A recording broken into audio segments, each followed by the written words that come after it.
G'day everyone and welcome to an Cyclone Chasers Cyclone video update today, the 15th of March 2015. My name's Chris Nitzo. This update is sponsored by a major sponsor, Campbell Scientific Australia, when measurements matter.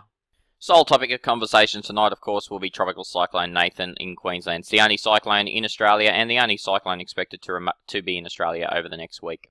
Tropical Cyclone Nathan has not developed too much today. In fact, it remains a Category 1, albeit a much better looking Category 1 than when he was a Category 2 sitting off the coast here. He doesn't have very deep convection around him, but he actually looks like a cyclone on satellite, and I'll show you what I mean shortly. Anyway, today Cyclone Nathan has been pushing a little bit further to the south than we would have expected. Now, we would have been expecting a more easterly shift here of the system through the day, so it has defied us a little bit by pushing a little bit more south.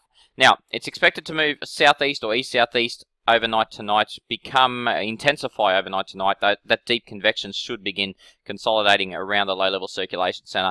The system should then continue tracking further to the south and eventually make a curve towards the west. When it makes that curve towards the west is very important as to whether it's going to hit the coast around Townsville, whether it's going to hit the coast a little south of that, or whether or not it's going to hit the coast up around Cooktown, where it has been menacing the area for the past few days. So we could have a situation here where it backtracks right back on itself and ends up making landfall north of Cooktown, which is actually a scenario that a lot of computer models have adopted. Very, very big changes in terms of intensity between the Bureau of Meteorology and the Joint Typhoon Warning Centre. So here's the bomb track map. They expect a Cat 3 out to March 18th. Meanwhile, in the Joint Typhoon Warning Centre, we can see that by March 18th, we have a system that is now Category 1.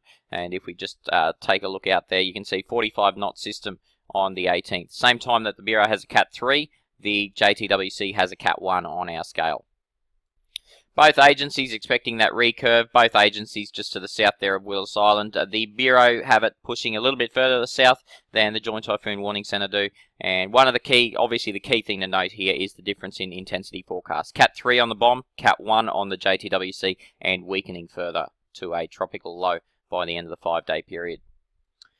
If we take a look at this, the satellite imagery here from this system, we can see that it has been a lot slower moving than we were anticipating. We can see some fairly strong convection now just starting to build up in the last few frames right over the top of the center. And this is why we're expecting it to intensify. Excellent dual outflow channel here. So we've got a situation where we've got a lot of outflow both to the south and particularly to the north here. And so it's allowing the thunderstorms here that build to escape out the both to the north and to the south side of the system. So we are expecting to see an intensification into this system. On enhanced infrared, we can just start to see now in the last frame, as I showed you on the visible, that really intense thunderstorm activity is starting to build right over the top of the center of circulation. Once that happens, normally when we start to see this, for the first signs of this, it's usually within about 6 hours we see a rapid intensification of the low-level circulation center.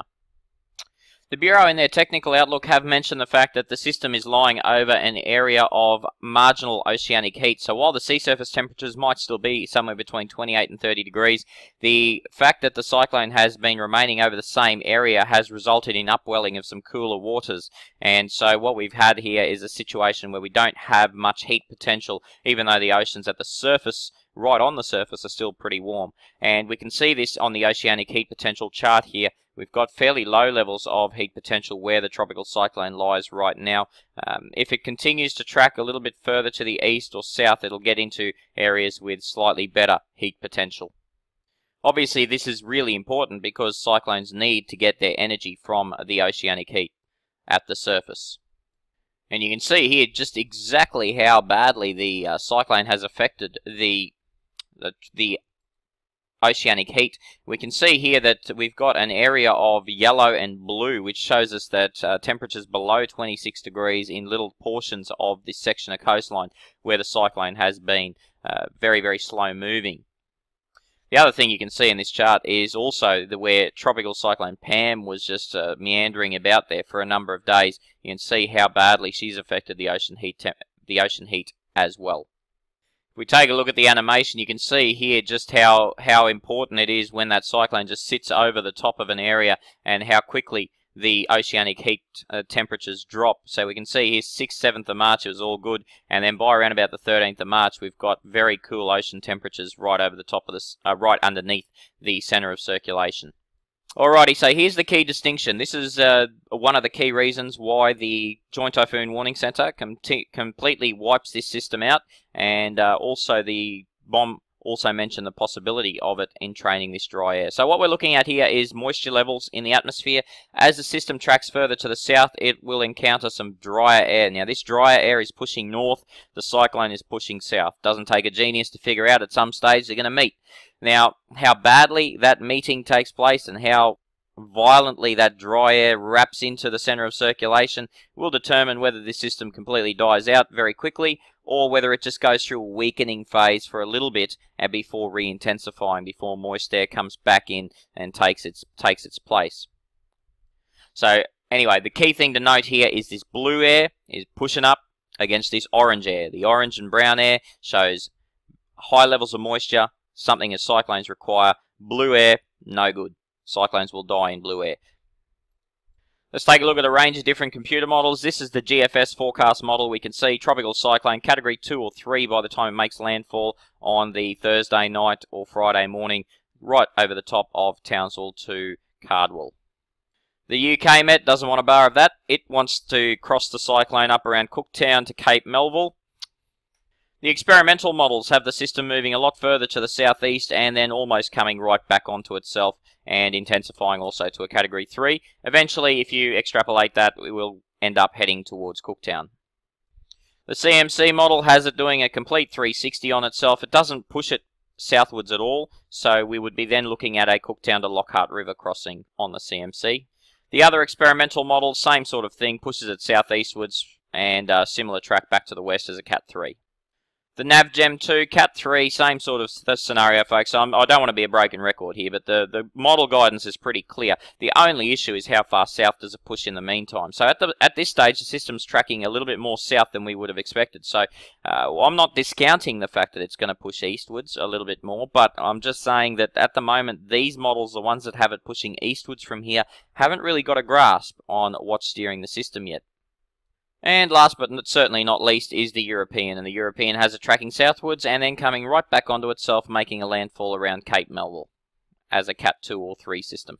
The Bureau's Access G doesn't actually make a landfall, it just brings the system this way and then brings it right back up here where it was and just sort of sits there until it eventually dies.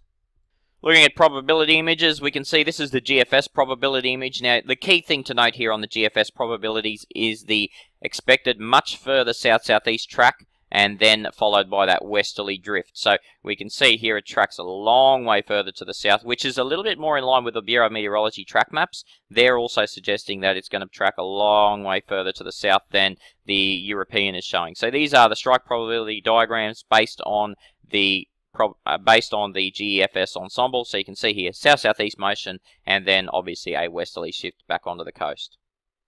Key distinction between the GFS and the European strike probability diagram is the fact that the European moves it much, much slower to the south and therefore doesn't move it south far enough for it to eventually track west and whack into the Townsville to Cardwell coastline. It whacks into the Cooktown to Lockhart River coastline. Obviously, the effects are decreased dramatically if the European comes off compared to the GFS forecast ensemble. And if we take a look in the longer term, you can see that the system then continues to track across the Gulf of Carpentaria and possibly makes a second landfall in the Northern Territory. And then even in the longer term, extreme long term by the way, we could be seeing a third landfall over WA. But that is extreme long term, and we need to focus on the initial track here because there's already a fairly high degree of variability. Although, not as high as there was this time yesterday. At least we know now the system will track back towards the coast and it will hit the coast, but just not sure where. Anyone north of Mackay probably needs to be aware of this system and keep up to date with all the latest stuff about it. I'm not going to post rainfall maps here because it's pointless to do so. Rainfall maps will chop and change dramatically over the next 48 to 72 hours until this thing knows exactly what it's going to do. Because the system now lies outside of the watch and warning areas, we will probably not post another video update now until Tuesday night, and then we'll be back to issuing them nightly because we anticipate by Tuesday night the system will have started to track westwards. Subscribers, you'll continue to receive 2 updates per day, 2 video updates per day between now and Tuesday, so you'll be aware of any changes that might be taking place. And of course, we'll have free social media updates for everyone on our Facebook page if any changes should take place. Thanks for watching, folks. We'll talk again on Tuesday night.